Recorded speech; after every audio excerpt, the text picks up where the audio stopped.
Hello, and welcome back to the Alpha Male Podcast, the podcast where we talk about being an alpha male the right way, for the right reasons.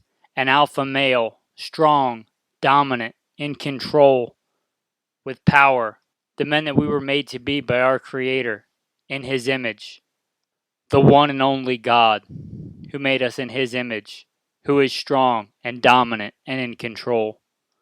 Today's subject is going to be on being ready, being a protector, and being a provider. The Bible often speaks of the end times, whether it's the Old Testament, the book of Daniel, whether it's Jesus himself in Matthew 24, and Jesus himself speaks of the end times and the Great Tribulation, or whether it's the book of Revelation. And there are more than these, but these are three clear, easy examples. Whatever kind of Christian you are, whether pre-trib, mid-trib, post-trib, doesn't matter. You may find it a surprise if you're not spending a lot of time in your Bible that the rapture is found nowhere in the Bible. That came about in the 1800s. That's a very modern construct in biblical history that is not actually found in the Bible. I am not saying that there can't be a rapture. God can do anything He wants. He can certainly snatch people up. But whatever you think about that, Jesus himself says, in this world you will have tribulation, you will have trouble. It is also written, those who endure to the end will be saved. But let's just say that you're not a Christian. This is one place where Christianity and science and history all converge.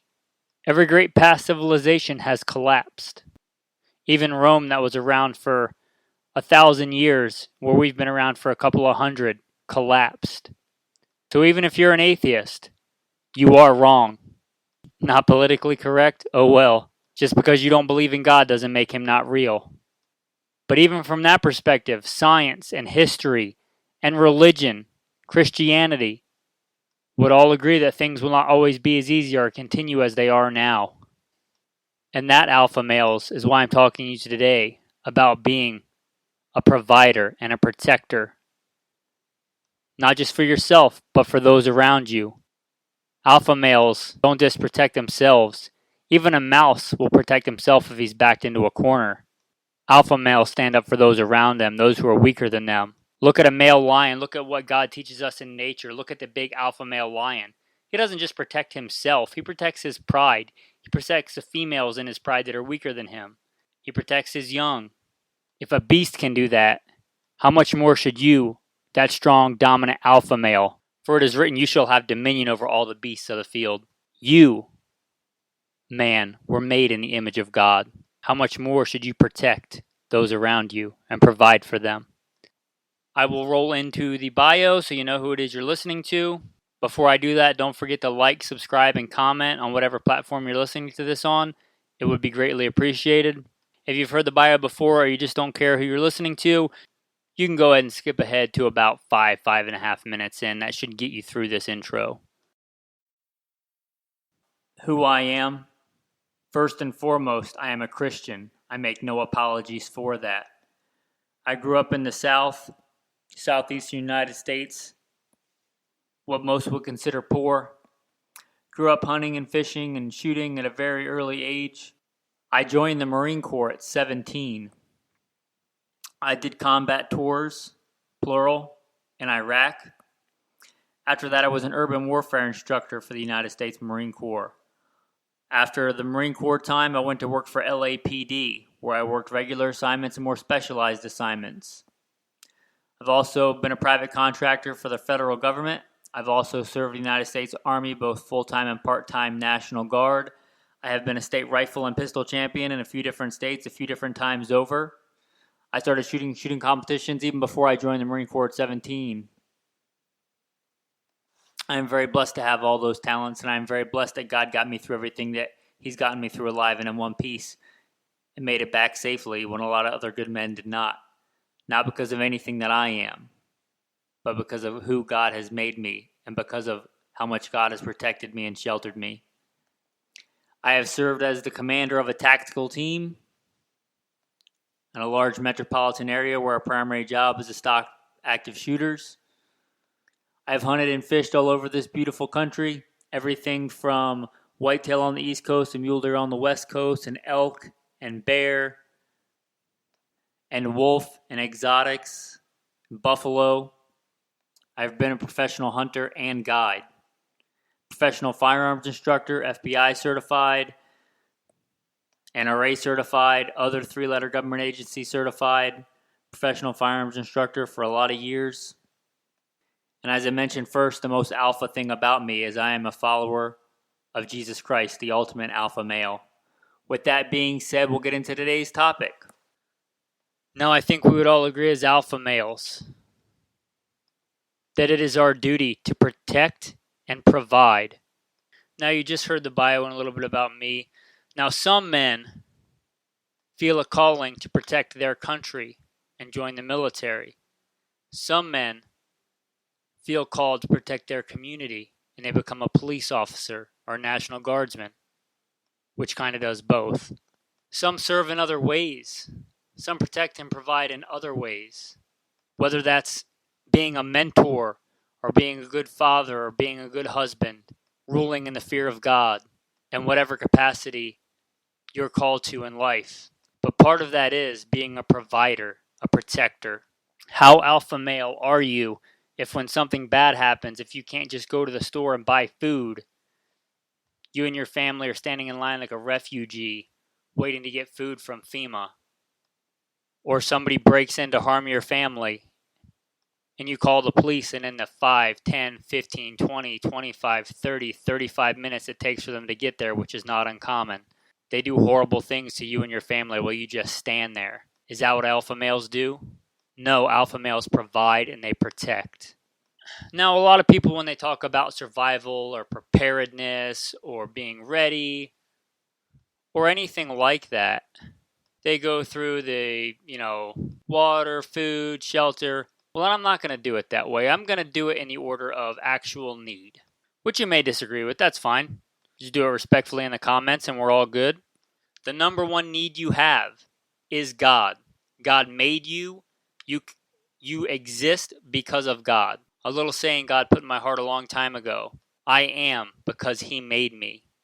I have because He gave me, and I love because He first loved me. You cannot take a single breath without God. Whether you realize that or not, that's true. God is your number one need, a relationship with Him. If you live to be 120 years old and die without a relationship with God, you chose hell of your own free will because you wanted to be divorced from your Creator. And that's your number one need, is eternal salvation. If you chose to live your whole life separate from God and rebelling against Him, why would a loving God force you to be with Him for all eternity when you proverbially spit in His face and turned your back to Him your entire life? So get that right first for you and those under you. The number two thing I have for a need is security. You don't need it all the time, like air or water, but when you need it right now. That's why it's number 2 after God. Security, self-protection, self-defense. Not all, but statistically, I can hold my breath as long or longer than the majority of gunfights. If you need protection, you only have a couple of seconds to act. I can live longer than that holding my breath. So security, protection, number 1. Jesus himself said his disciples and told them if they didn't have a sword to sell their garment and buy one, that's how important it was. You can look that up in the Gospel of Luke. But security, as a man, as an alpha male, you should be able to use your hands and your feet. You should have some kind of hand-to-hand combat defense. You should have a mindset to be willing and able to be violent when violence is what's called for. Violence is not a bad thing. It can be used in bad ways or good ways. You could be a great, outstanding martial artist, but if you're not willing to put it into practice to protect yourself, your family, those weaker than you, then what good is it in a real-world environment? Next, I think every man, especially alpha males, ought to have a knife on them all the time, barring like being in the shower or being in a non-pervasive environment like the airport. But having a knife, knowing how to use it for many things. We talked about providing and protecting. A knife is a tool for both those things. But tying it into what we're talking about right now for this need, security, a knife is obviously more effective and increases your ability to project force. The next thing does so even better, the modern day sword, the firearm, If you're listening to this in America or somewhere where you can have and own guns, where you still have that right of self-protection, a firearm is that modern equivalent, in my opinion. Now, if you want to know more about guns, I do a whole other podcast called Gunfighter Life. You can listen to it. Just go very briefly into saying that whatever kind of gun you choose, even if it's a single-shot shotgun, which is a great tool, and you probably get the most bang for your buck with a single-shot shotgun. Even in these hard times, you can, I believe, still get them at a Walmart or a Big Five or something for $100 or around $100. And that greatly increases your ability for protection. You might say a single shot shotgun, that's not great, but it's way better if somebody breaks into your house than having nothing, or than a baseball bat, because that, even if you only get one shot, you can just turn it around and make it a baseball bat. You can get it for $100, and you can hunt anything in North America with it. So if you got nothing, if you're a man and you don't own a firearm, and you're looking to get one, I would say start there. Even if you get more effective defensive firearms in the future, I don't think anybody will regret having a single shot shotgun lying around. 12 gauge, 20 gauge, 410.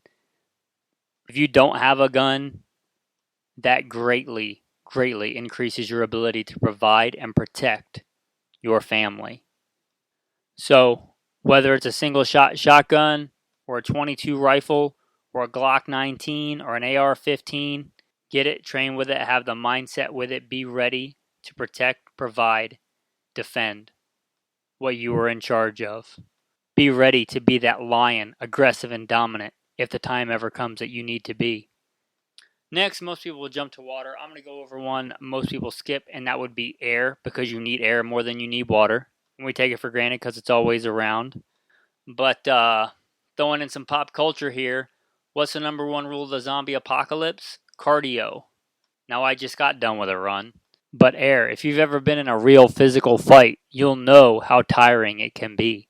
Even a gunfight, which you wouldn't think of as physical when that adrenaline kicks in, and having cardio, having the ability to breathe well is important. This is not the Everyman podcast. This is the Alpha Male podcast. You should be better than average in everything, even breathing. So do some kind of cardio. It doesn't have to be running. Running is the obvious choice. But if you can't do that, you could do a row machine. You could do a bicycle. You could do some form of cardio. If you're locked in a closet, you could probably do up downs or some kind of calisthenics. The ability to breathe. Touching on that, smoking. As an alpha male, don't be ruled by your desires. Rule over your desires and have dominion over them. If you're smoking, then you're kind of just killing yourself. Kind of doing the enemy's work for them. You're slowly killing yourself. So I would encourage you to rule over your passions and your desires and not let them rule over you. On the tongue-tied. I'm not even going to edit that out. Everybody makes mistakes. Like I said, I just got done with a long run. Touching on breathing, being quite a bit overweight. Now, not everybody's got to have a six-pack. Not everybody, has got to be able to run marathons. But if you're so overweight that it hinders your ability to breathe, like we just talked about, rule over those desires. Have dominion over them. Don't let them rule over you. It is written in God's word, we are a slave to that which we obey. Either a slave to sin, leading to death, or to obedience, leading to righteousness. Okay, next we're going to get to the topic of water. And a lot of us also take this for granted because we just turn on our faucet generally and water comes out. But what if it doesn't? Or what if the water that comes out is not drinkable? Now look this up and verify it for yourself. I wouldn't take this as fact. But I've heard that the number one killer after a natural disaster is dirty water. People drinking dirty water kills more people than the disaster itself. Being able to provide clean drinking water for yourself and those that are under you. That can be as simple as rinsing out empty containers and filling them with tap water and putting them under the sink or in a closet. It can be that simple. But even that would put you far above the average person. Like we talked about, this is not the Average Person podcast. This is the Alpha Male podcast. So if this is your first step into being ready, being a provider, being a protector, that's an easy place to start. As we learned in Flint, Michigan, you can't just trust the government to just be able to turn on the tap and get clean, drinkable water. So a cheap, easy way, something easy, an easy first step, just get empty containers, whatever they are. Obviously, nothing with anything toxic in it, but, water containers, soda containers, tea containers, whatever it is, 2-liter bottles, rinse them out, fill them with water, put them under the sink in the closet. It's an easy place to start. After that, you can get into more complex methods, whether that's just getting a water filter, just having a LifeStraw. They're $20. Or what I like even better, the Mini Sawyer. If you want to go that route, I also have a Berkey that was a great investment. They're a couple $100, but a great investment, a Berkey water filter or something similar. I don't get endorsed or like any kickbacks from any brands, guys. Just some way to purify and clean water would be like step 2. After that, if you want to get crazy and do like rain catchment, you live in an area where it rains enough, like catch rainwater off your roof and hold it in some kind of cistern, buckets, 55-gallon drums, taking it to the next level. But just start somewhere and be able to provide clean, drinkable water. Whatever comes, clean water is important. Next, we'll talk about food. Now, just like the water, you may take it for granted that you can just go down to Walmart or wherever, fill in the blank store where you can buy food, and food's always there. But as we've seen in the last year or two, more than most of us in our adult lifetimes, what if that's not the case? What if you can't just buy food? Are you going to be standing in a FEMA line waiting for a bowl of gruel to be handed to you and your family? What if even that's not available? We live in a strange time in history of a kind of overabundance of a caloric surplus. Like we talked about history and science, that's not usually normal. So can you provide food for yourself and your family, good times and bad? We touched on firearms, and this really makes a lot of sense. It did not originate with me. Give credit where credit is due. The Survival Podcast. Jack Spirko, I've been listening to that podcast for years and years. Great podcast. One of his episodes from years and years ago, he talks about firearms. He puts it this way, or this is not an exact quote, but a near quote. How many violent physical confrontations have you been in your life? Think about that. Think about that number. Now let's say times get bad. Multiply that by 10 and think of that number. Now think of how many times in your life you've consumed or eaten food, taken in calories. Now think of that number. So that firearm ought also to be a way for you to gather food. As you heard in the bio, I've been a professional hunter. I've hunted not even all of my adult life. Ever since I was a young man, I've hunted. That's a skill that every man ought to know, even if he doesn't use it regularly. I don't care where you live. You think you're just going to, when times get bad, walk into the woods and get food? Talk to any real avid hunter about a bad season that he's had and how long it's taken him to get, a big game animal or something like that. So you need to have the skill. You need to practice the skill. And if you're going to own firearms, one of the things they ought to be able to do is provide food for you. No, that's not for everybody. There's other ways to get food. You can store food, whatever kind of food you eat. Next time you go buy a can of tuna, next time it's on sale half off, maybe buy 2 and put 1 away. That's an easy place to start. One of the easy ways to store a lot of calories, or something like beans or dried oats, which you can get at some of your big supply stores for ridiculously cheap for the amount of calories that you get. Bags of corn, something like that to store. Are they great? No. Do I eat those things on a daily basis? Absolutely not. Will I eat them if I'm starving to death? You bet. So buying extra cans of food that you eat, buying food that stores a long time. I wouldn't start with something like an MRE. Those things are very expensive for the amount of calories you get. Go online or go to the store and buy a 28 tub pound of peanut butter. Look at the amount of calories in that and what you get for that amount of money. Or go buy a bag of beans or oats or something like that. You can store it, but you still ought to have some kind of skill or ability to get it. Hunting, fishing, foraging. Get out and forage. Even in the middle of the Mojave Desert, you can find yucca root. You can find yucca fruit. You can find prickly pears. If you don't think you have time to get out and learn how to forage right now, at least get a book on it or something.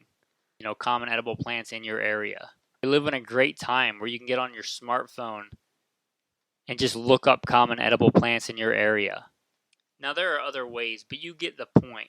Have a way to get food, whatever kind of times you're in, whether times of abundant or great tribulation.